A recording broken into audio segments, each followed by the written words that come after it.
What's good, party people? This is your friendly neighbor, Maverick, back again with another video. I'm outside. It is a nice day. I was out here earlier and it was cold, but now it's not cold. All things end up turning good in due time. That's how it goes. But how's it going? I guess what I came here to talk about, I have my notes in my backpack, but I kind of don't feel like putting and taking off my backpack right now to explain the notes that I have. But what I will say is that Jupiter in retrograde just began yesterday, and it's going retrograde in my home sign, Sagittarius. And with this being said, everyone is getting into this moment where they're essentially, you're reprogramming what you believe in. The best way for me to describe it is that if this was a game, life in a sense is kind of a game, but I digress. If this was a game, we're currently in the tutorial stage in certain aspects. I mean, don't get me wrong, we're in the spiritual war. Don't get me wrong, there's definitely a lot of silent battles that are being fought in this Aries season. It's like we're fighting for our old individual rights. We're fighting for our own power. We're fighting for all of those things that make us who we are as people. And it's just interesting how in this time frame right now, a lot of people have been actually OJC has probably said the dopest thing on this. I just watched a video the other day, but what she say? She was like, this right here is the morning of our past selves. This time frame is the morning of the old selves that have gone away. This Aries season is a whole new fresh start.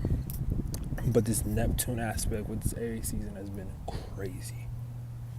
It's been so crazy because everyone's starting to feel that. And yeah, everyone's mad redundant. And I think the best way to put it is that any being that falls asleep is feeling this effect. Now, if you don't fall asleep, shouts out to you. If you can't fall asleep, meditate. I don't know. But besides the point, I digress. Jupiter in retrograde is essentially having people find their own guru. If you haven't noticed, everything astrologically related has now been surfacing. Everything's been coming to the forefront. Astrology is becoming mainstream. And it's something that everyone's always kind of believed in. But now people are like, oh, I'm a blank sign and da. Even though they don't actually understand their chart, but they understand the fad portion. They know their sun, their moon, and their rising. And now it's like people are experts in a sense. Now, don't get me wrong. I'm very, very happy that people are starting to accept astrology as a cosmic fact, right? However, I'm not a fan of this propaganda that's also being put and tied to it in the process. So, and this is why with this Jupiter in retrograde, everyone's going to have to dive back within themselves. Even myself, that's why I haven't made a video. I tried to make a video 2 days ago. And when I recorded it, the words did not come out of my mouth. Like nothing came out. I think I was going to talk about Jupiter in retrograde. Nothing came out of my mouth. Like, I was like, but besides the point, I think this Merc. Anyway, I think this season, in a sense, is though, it's like we're starting to feel ourselves differently. We're finding our inner guru. We're finding our inner teacher. People can teach us so much. But what do we learn on our own? How do we learn on our own? What do we even care about learning ourselves? What journey are you truly taking? What's your path? How are you going about this? Why should people support you as you go about this? Or is it important if people support you as you go about this? Are you doing this truly for your soul's sake? Because one thing I can tell you straight up is that no one's out for you as much as you're out for you. No one's out for you as much as your soul can be out for you. Now, granted, there are some marvelous people in this world who are able to just share and shed this love and shed, like, you know, these water sign energies, like the Pisces and Cancer that want to, like, love everyone, the Libras that want the fairness and equality, just pure energy wise, you know. There's a bug that just flew in my face. I hope that was on camera, so I can't make that up. But yeah, for example, people might start seeing signs. As I came here and sat down, I literally saw one of my spirit animals flying. I was like, well, I guess I'm going to the right place right now. I dropped my toothpick. No. Anyway, but I think it's one of those things where we're gonna see signs. You're gonna see signs and know what's going on. It's similar. Okay, best way to put it. It's similar to when, like, you're playing a game and there's, like, an objective, right? There's a mission at hand. There's an objective, but to be honest, I'm starting to see life a lot like Skyrim. It's one of my favorite games. But in Skyrim, essentially, the best way to put it is you have a main storyline, but there's so many side quests, side missions, dungeons, and etc. that you never really, like, if you play the main story, you don't go to the main story directly. Matter of fact, you could play the whole entire time and not even touch the story. You can beat everything in the game and not even get to the point where, like, the dragons start to come out if you want to. Like, it's all up to you. Like, it's literally all in your hands. I think that's the best way I'm trying to put. Like, right now you have these different markers, these different objectives that are popping up, and they're all, it's like your itinerary has been full. But because this, like, whole Neptune thing, this itinerary is full with, some of them are straight illusions. They're not illusions, but they're not going to serve you at the end of the day. It's like almost like a Seven of Cups energy. Like, it'll troll you in a sense.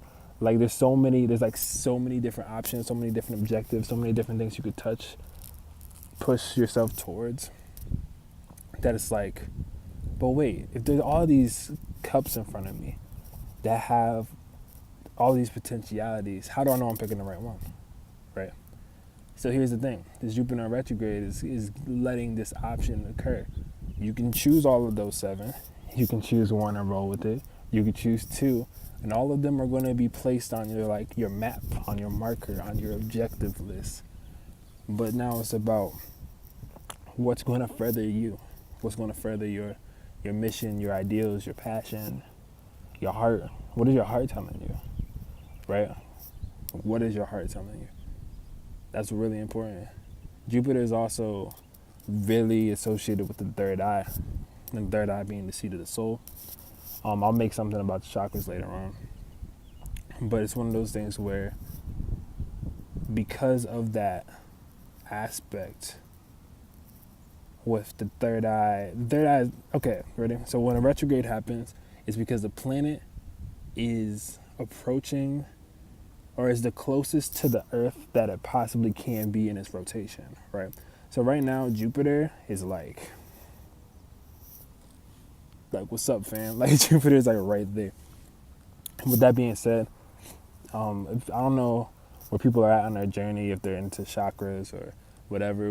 You probably should be, in a sense, because chakra systems are what rule everything. But that's a whole nother video, and I'll actually do that as a topic. I'll probably do that soon, just because, yeah, probably will. But anyway, the third eye, seat of the soul, is essentially just where these things are going to, is a very mental. mental type of time. It's very in your head. There's so many things that are probably happening in your head where it's all just confuzzled and confused. And that's because Neptune squaring Jupiter. But this is trying to show you this new sense of spiritual enlightenment, which is also why all this propaganda BS is coming out with astrology, where it's like, activate your chakras. Do you feel worried? Look at this chakra. Ha ha ha ha ha. Buy this app, $35, and we'll teach you how to do it. Like, nah. You have to dive into yourself. That's the only way. Like, the only way is if you dive into yourself. Only way. And once you dive into yourself, you'll realize how things around you may fall apart. They may not work out the way that you want to, right? But, you know, for example, I broke my headphones, like my favorite headphones today. Like, the cup broke off. I dropped it on the ground. I was helping move some equipment, and I was like, no. But I wasn't even mad. I wasn't mad. Like, don't get me wrong. My heart, like, cried for a second. It was like with that one single real tear. But I was like, I can't be upset at this.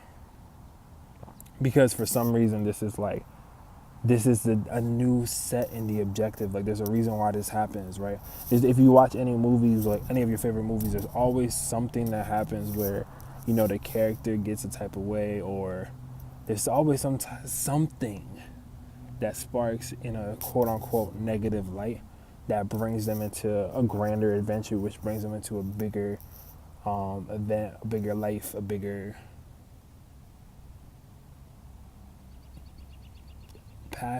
passion's the wrong word. A voyage. This is the time of the voyage. Jupiter in retrograde is the voyage into self. I should probably title this video that. But before I ramble too much, I'm just going to try to pin it back. But I think this is definitely time to look. Your mind is going wild.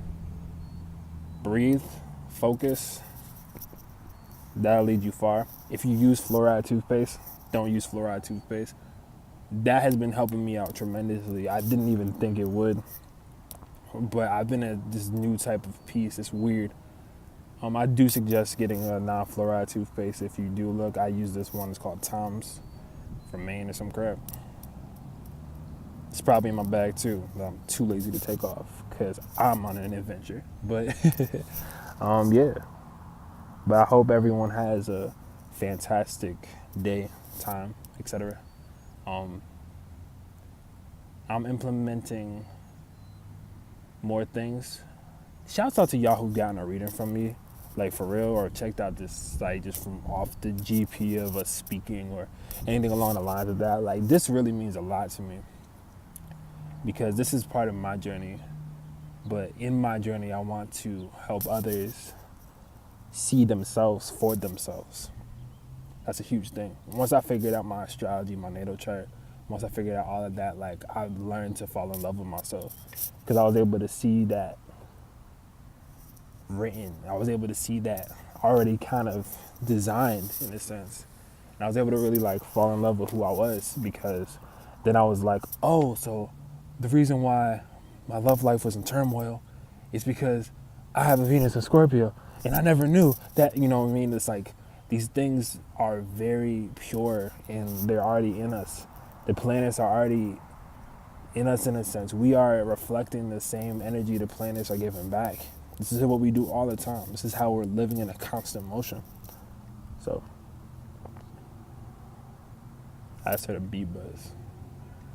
Confirmation. Pew. Anyway, so I'm going to let y'all go.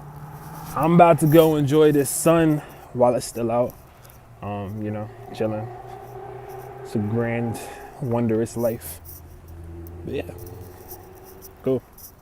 Have a good one, everybody. Peace out.